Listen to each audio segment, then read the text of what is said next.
जी हाँ, वर्चुअल जन संवाद अमित शाह का आप देख रहे थे और इंडिया का डीएनए ई कॉन्क्लेव में भी हम लोग वर्चुअली गेस्ट के साथ जुड़ रहे हैं। पिछला संस्करण जो था इंडिया का डीएनए उसमें हम आमने सामने थे, लेकिन अब ये वर्चुअल संस्करण है। आप जानते हैं कोरोना काल में सबसे बड़ी मार कारोबार पर पड़ी है, अर्थव्यवस्था के मोर्चे पर बड़ी चुनौती है और अर्थव्यवस्था में जान फूंकने के लिए 20 लाख करोड़ के आत्मनिर्भर पैकेज का ऐलान किया गया और जिसमें सबसे ज्यादा फोकस अगर किसी मिनिस्ट्री पर था, सबसे ज्यादा प्रायोरिटी अगर किसी मिनिस्ट्री की थी वो एमएसएमई। जी हां, एमएसएमई उद्योग सबसे ज्यादा मार, लेकिन वो एक ब्लेसिंग इन डिस्गाइज भी आप कह सकते हैं कोरोना को, क्योंकि ये एक मौके में भी हम लोगों ने तब्दील किया। इस वक्त आप देख रहे हैं हमारे साथ केंद्रीय सड़क परिवहन मंत्री एमएसएमई मिनिस्टर नितिन गडकरी जी इस वक्त हमारे साथ जुड़ चुके हैं। नितिन गडकरी जी कैसे हैं आप? बहुत बहुत स्वागत है आपका सर। नमस्कार नितिन गडकरी जी, यही मेरा सवाल, एमएसएमई आपकी ministry top priority, top focus इस वक्त, और 20 लाख करोड़ का आत्मनिर्भर पैकेज, उसमें भी सबसे ज्यादा फोकस एमएसएमई।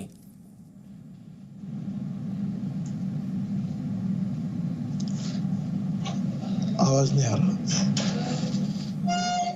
मेरी आवाज आप तक पहुंच रही है सर?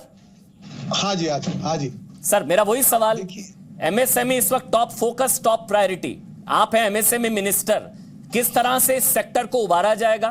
कोरोना काल में कितनी मार पड़ी एमएसएमई सेक्टर को सर, और आपका आगे का route plan, action plan of action? देखिए, हमारे देश में जो जीडीपी ग्रोथ है उसमें 29% ग्रोथ एमएसएमई से आती है।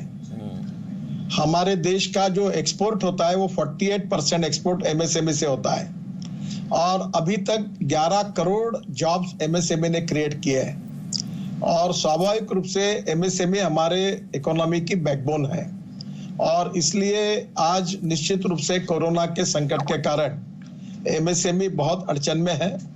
उद्योग बंद है, लेबर अपना इंडस्ट्री छोड़कर अपने गांव की तरफ चले गए हैं और इस समय ऐसे परिस्थिति में एमएसएमई को मदद करने की आवश्यकता है जी। और एमएसएमई में अगर बदल हो जाएगा तो सबसे इंपॉर्टेंट चीज है कि रोजगार निर्माण होंगे और हमने ये तय किया है कि इसमें एक विलेज इंडस्ट्री करके भी टर्नओवर है। खादी ग्राम उद्योग भी हमारे मिनिस्ट्री के अंडर आता है। उसका इस साल मार्च तक अभी टर्नओवर था 88,000 करोड़ और आने वाले 2 साल में हम ये कम से कम 5 लाख करोड़ करना चाहते हैं और ये 5 लाख करोड़ करने के लिए ग्रामीण क्षेत्र में, कृषि क्षेत्र में और विशेष रूप से ट्राइबल और फॉरेस्ट के क्षेत्र में, वहां पे आधारित उद्योग, हैंडलूम हो, हैंडीक्राफ्ट्स हो, वहां के एग्रो प्रोसेसिंग हो, इस प्रकार की इंडस्ट्री वहां आए ताकि गांव में लोगों को रोजगार मिले और कम से कम 5 साल में 5 करोड़ नए रोजगार कैसे निर्माण होंगे, ये उद्दिष्ट रखकर हम काम कर रहे हैं। ये मेरी कमिटमेंट नहीं है पर यह उद्दिष्ट रखा है तो स्वाभाविक रूप से ये हिंदुस्तान की इकोनॉमी का बैकबोन है और प्रधानमंत्री जी ने बहुत बड़ा पैकेज दिया है और 20 लाख करोड़ में से 3 लाख करोड़ जो एमएसएमई जिनका टर्न कैपिटल 25 करोड़ है और उनका टर्नओवर वर्किंग कैपिटल में 100 करोड़ तक है, उनके लिए एक सहूलियत दी है कि उनको 20% कोलैटरल फी लोन मिलेगा। तो स्वाभाविक रूप से ये काफी बड़ा उपयोग, करीब 45 लाख एमएसएमई को इसका फायदा होगा। दूसरा, हमने एमएसएमई के डेफिनेशन बदल दी है जी, बिल्कुल, और वो भी बहुत इंपॉर्टेंट है। शायद अगर मैं आपको आगे इसके बारे में बताऊंगा तो ये सब बातें देश की इकोनॉमी को मजबूत करने के लिए करना आवश्यक थी और प्रधानमंत्री जी ने बहुत उचित निर्णय किया है जिसमें निश्चित रूप से जो अड़चन में आई हुई एमएसएमई उनको आधार मिला है।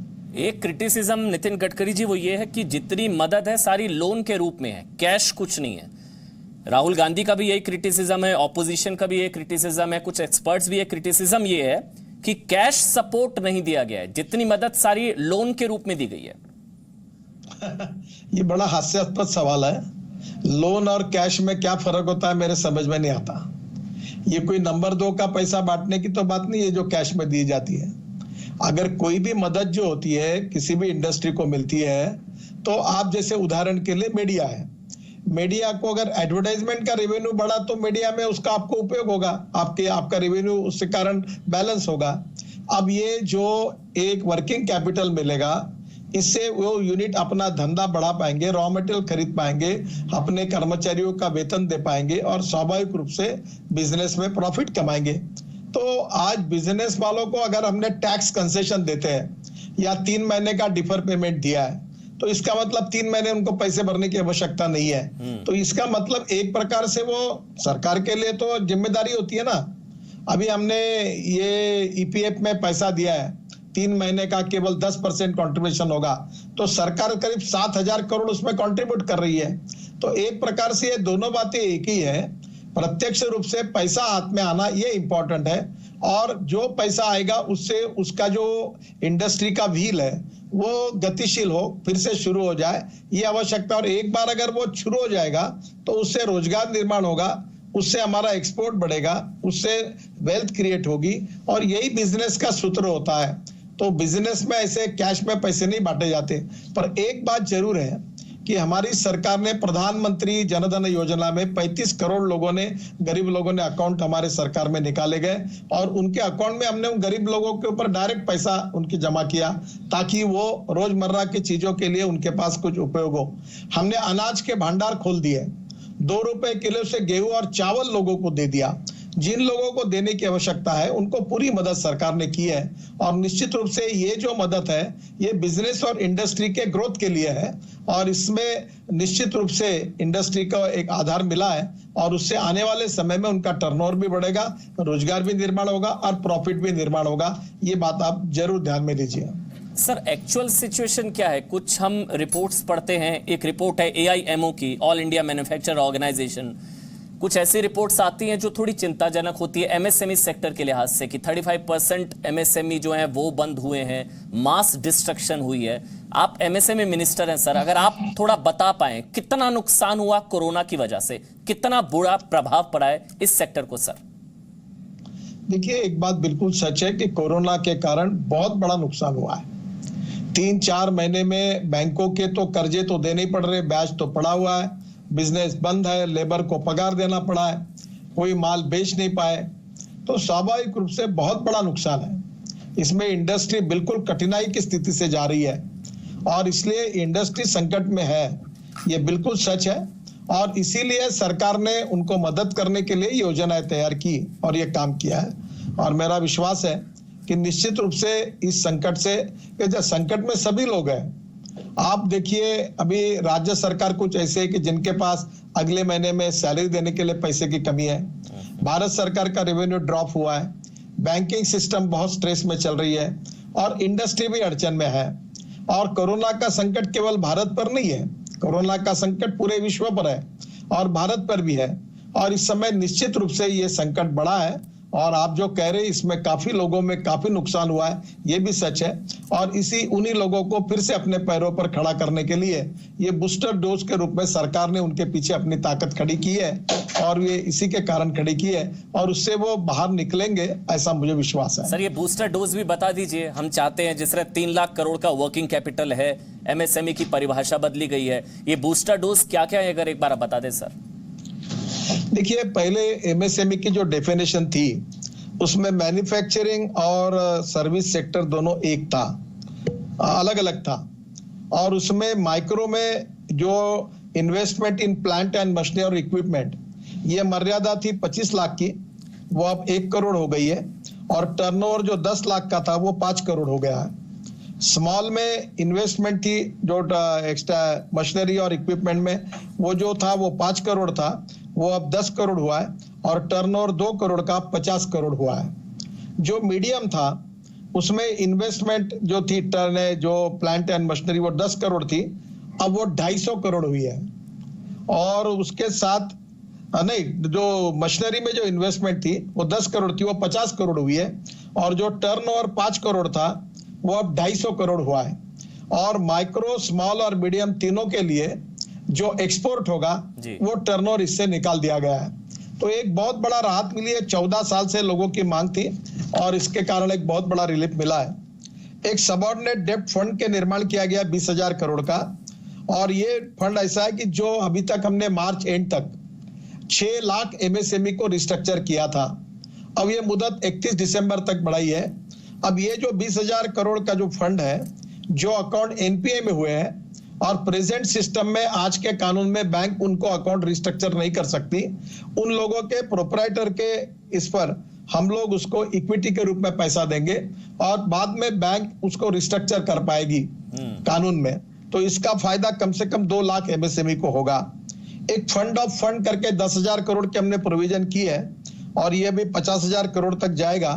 और अभी कोई एमएसएमई अगर स्टॉक एक्सचेंज में जाती है तो पहले हम उसको उसके कैपिटल में 15% इक्विटी खरीदी करेंगे और इसके बाद वो जाएगा तो उसको 10 रुपए का शेयर 2-3 साल में 30 रुपए 40 रुपए का होगा तो हम उससे विड्रॉ हो जाएंगे, वो पैसे दूसरे को देंगे।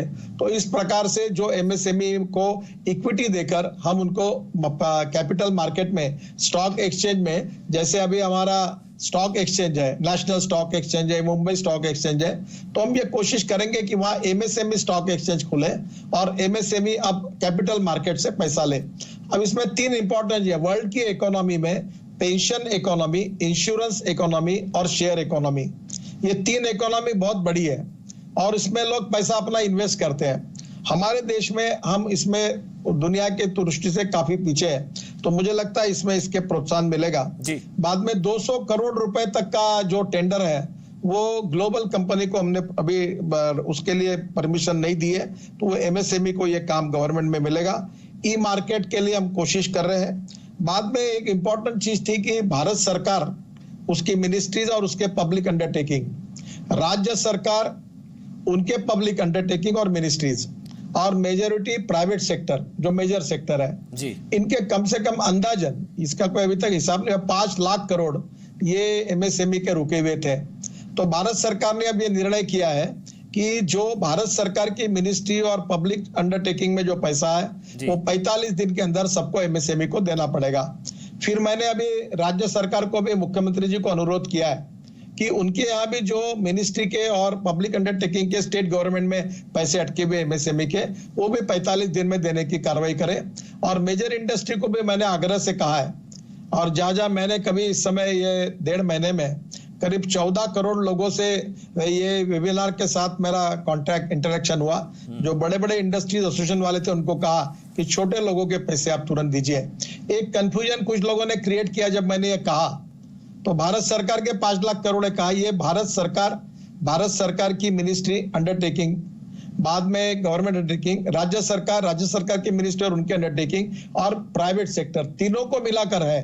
अब भारत सरकार ने अपना काम किया है, प्राइवेट सेक्टर को भी मैंने ऑलरेडी अनुरोध किया है, अब राज्य सरकार भी इसमें आगे आकर दे, ये इसका बहुत बड़ा फायदा है। आपको लगता है सर, जो मैंने शुरुआत की थी कि कोरोना एक तरीके से थोड़ा ब्लेसिंग इन डिस्गाइज भी हम कह सकते हैं, इसके बहुत नकारात्मक पहलू भी हैं, थोड़ा सकारात्मक पहलुओं पर अगर चर्चा की जाए, क्योंकि चीन को मतलब टक्कर देने के लिहाज से आत्मनिर्भर भारत के तहत कोरोना एक ब्लेसिंग इन डिस्गाइज नहीं हुआ कि कई कंपनीज अब चीन से कन्नी काट रही हैं, वो भारत आना चाह रही हैं। जापान ने भी कहा भी ऐसी स्टेटमेंट भी, मैं ठीक कह रहा हूं, ब्लेसिंग इन डिस्गाइज कोरोना एक तरीके से? देखिए, आपको एक बात बताता हूं, छोटा सा उदाहरण लीजिए। अभी हमारी पीपीई किट थी, अभी 1.5-2 महीने पहले हमने स्पेशल फ्लाइट से चाइना से मंगवाई थी, हमारे देश में नहीं बनती थी। अब हमारे देश में 3 लाख किट पर डे की बन रही है। अब हमारे यहाँ नागपुर में हमारे एमएसएमई का एक ऑरेंज टेक्सटाइल क्लस्टर है, जो पीटर इंग्लैंड इसका ब्रांड का शर्ट बनाता है, तो वहां अभी हमने वहां पीपी किट बनाई। अब ये पीपी किट अब इतनी प्रोडक्शन हुआ कि हमको जो 1200-1300 में थी वो 650 में अवेलेबल हुई। अब हम इसको एक्सपोर्ट कर रहे हैं। सैनिटाइजर देखिए, अब 1200 रुपए लीटर हुआ था, अब सैनिटाइजर जो है वो हमको अब 160 रुपए लीटर आ गया। तो अब हम एक्सपोर्ट करने की ताकत है, इतना हमको उसके कारण फायदा हुआ क्योंकि अब इतने बड़े प्रमाण पर बना रहे हैं। तो एक प्रकार से ये हम अभी इंपोर्ट जो हमारी चीजें होती है, वो इंपोर्ट की चीजें कौन सी है पिछले 3 साल में, और एक्सपोर्ट की क्या, इसका हम किताब निकाल रहे हैं। और इंपोर्ट के बजाय हम लोग हमारे देश में वो चीजें तैयार करें, यही आत्मनिर्भर भारत की कल्पना है।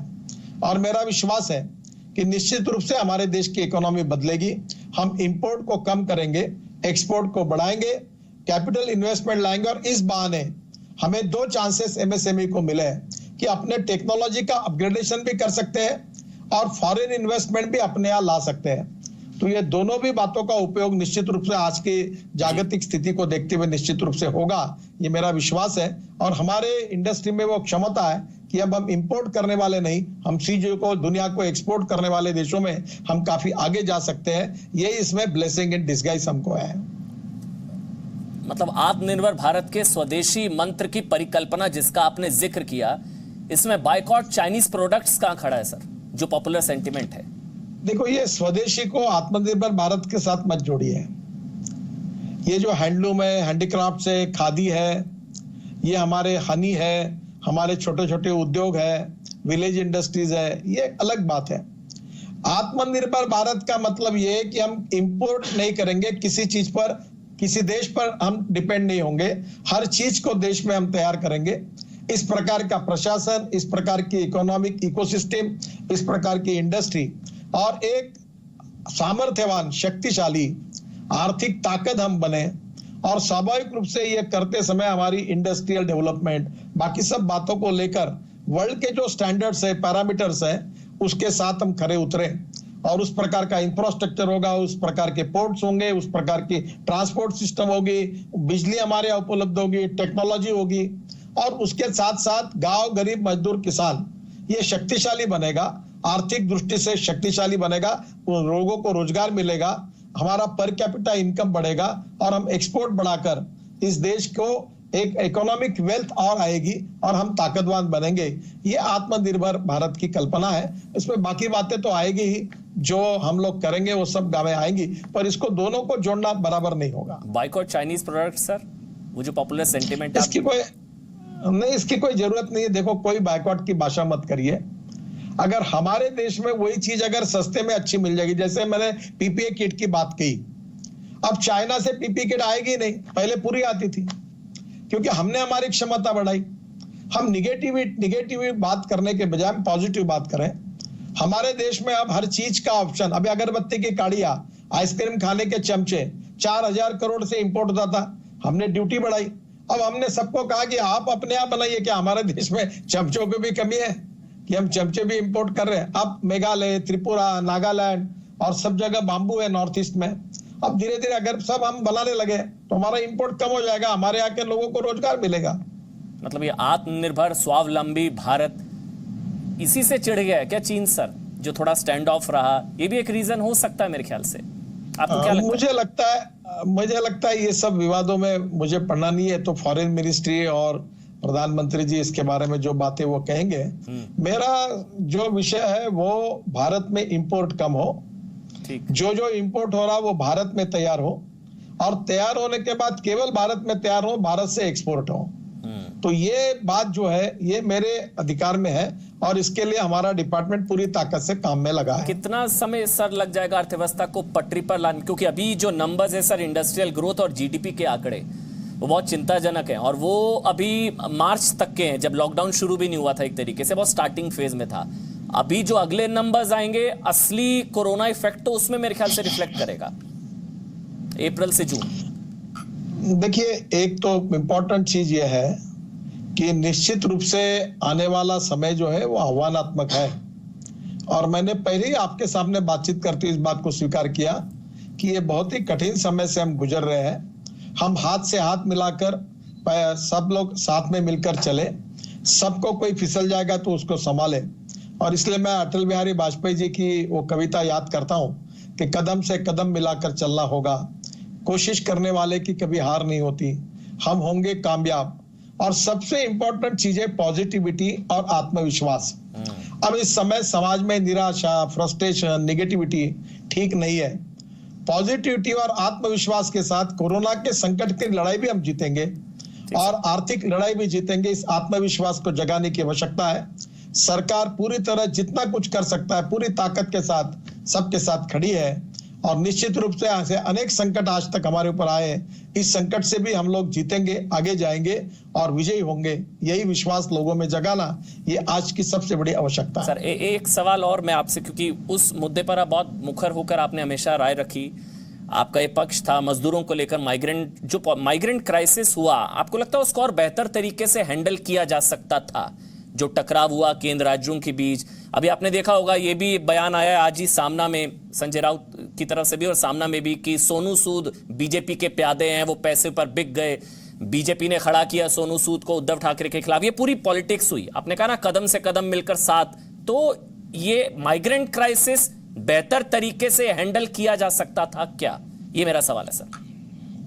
देखो, पहली बात तो मुझे ये कहनी है कि इस समय देश संकट में है। जात, पंथ, धर्म, भाषा, पार्टी और राजनीति से ऊपर उठकर सब लोगों ने बहुत जिम्मेदारी पूर्ण भूमिका स्वीकारनी चाहिए। ये राजनीति करने का वक्त नहीं है। ये एक समय जब खत्म हो जाएगा तो लोकतंत्र है, जिसको जिसको करना है वो कर ले, पर अब वो स्थिति नहीं है। दूसरी बात जो है, मुझे लगती है कि ये सब प्रकरण क्या है ये मुझे मालूम नहीं, पर सोनू सूद का नाम आपने कहा, वो नागपुर में इंजीनियरिंग कॉलेज में यहाँ से पढ़कर मुंबई गए हैं ना। उनका बीजेपी के साथ कोई संबंध है ना, कोई एक्टिवली उनका कोई मेंबरशिप है ना, कोई लेना देना है। और इसलिए मुझे लगता है कि अब इस समय पहली बार यह संकट आया कोरोना का, और इसलिए अनएक्सपेक्टेड आया है। और राज्य सरकार भी पहले बार इसका मुकाबला कर रही है, भारत सरकार भी कर रही है। और इसलिए किया तो आपने क्यों किया, नहीं किया तो क्यों नहीं किया, इस प्रकार के विवाद खड़े होते ही ये लोग करते ही है कुछ, पर जो जो करने लायक था वो किया है। और एक बात आपको मैं बताना चाहता हूं कि आपके जो परसेप्शन टीवी देखने के बाद कभी कभी होता है कि 100% हमारी इंडस्ट्री पूरे माइग्रेंट लेबर पे चल रही है, सच नहीं है। हमारे इंडस्ट्री में 10-20% तक माइग्रेंट लेबर है, और ये लोग इसलिए आए हैं कि उनके राज्य में उनको रोजगार नहीं था, उनके गांव में रोजगार नहीं था, जिले में नहीं था, इसलिए आए। और वो इतने डर गए कि डर और फियर के कारण वो मुंबई से पटना और लखनऊ पैदल निकल गए। तो ये भी स्थिति अच्छी नहीं है। निगेटिविटी और फ्रस्ट्रेशन जो निर्माण हुआ है ये बिल्कुल ठीक नहीं है। और इसलिए मुझे ऐसा लगता है कि इस समय हम सबको सबके साथ पॉजिटिविटी और हिम्मत देने का काम करना चाहिए। राजनीति विवाद ये जब पूरा संकट निकल जाएगा तब जिसको जो करना है वो करे। अब इस वक्त ऐसी राजनीति करने का वक्त नहीं है, और मैं इसके ऊपर अपनी कोई टिप्पणी नहीं करना चाहता। ठीक सर, आप टिप्पणी नहीं करना चाहते, आई रिस्पेक्ट दैट। बस सोनू सूद को लेकर बस जो सामना में लिखा है कि सोनू सूद बीजेपी का प्यादा सिर चेहरा, एक्टर के पीछे पॉलिटिकल डायरेक्टर। बहरहाल छोड़िए, मैं उस पर नहीं, बस एक आखिरी सवाल सर। कल का दिन महत्वपूर्ण, मंदिर, मॉल 8 जून सब खुलने जा रहा है, छूट ज्यादा तो खतरा भी ज्यादा, जिम्मेदारी भी बड़ी। ऐसा नहीं, देखिए आप, एक बात और इंपॉर्टेंट है, we need to understand art of living with corona virus. अब कोरोना वायरस के साथ जीवन जीने की पद्धति को जब तक ये वैक्सीन नहीं आता हमको सीखना होगा। और इसलिए मास्क लगाना, मंदिर में आते जाते समय सैनिटाइजर से हाथ साफ करना, और दूसरी इंपॉर्टेंट चीज ये है कि हमारे मंदिर में जाने के बाद प्रसाद और तीर्थ लेने के लिए ये कभी तो 1 मीटर से ज्यादा डिस्टेंस रखना है। तो ये सब ऐसे इन तीनों बातों को रखकर हम अपने धार्मिक स्वातंत्र के आधार पर हम जरूर जाए, पर ये चिंता करें कि कोरोना का संक्रमण भी ना हो और हम हमारे ऊपर भी ना हो और हमारे कारण दूसरे पर ना हो। इसके लिए जो राज्य सरकार और भारत सरकार के प्रिवेंटिव मेजर्स है वो हमने सबने उसका पालन करना चाहिए, तो ही ठीक होगा, नहीं तो संकट और गहराएगा। बहुत बहुत शुक्रिया केंद्रीय सड़क परिवहन मंत्री नितिन गडकरी जी, बहुत बहुत शुक्रिया। बचना भी है, आगे बढ़ना भी है। No signal, no worry. Presenting Z News app with live TV, latest updates and expert opinion. Available on Google Play and App Store. Download it now.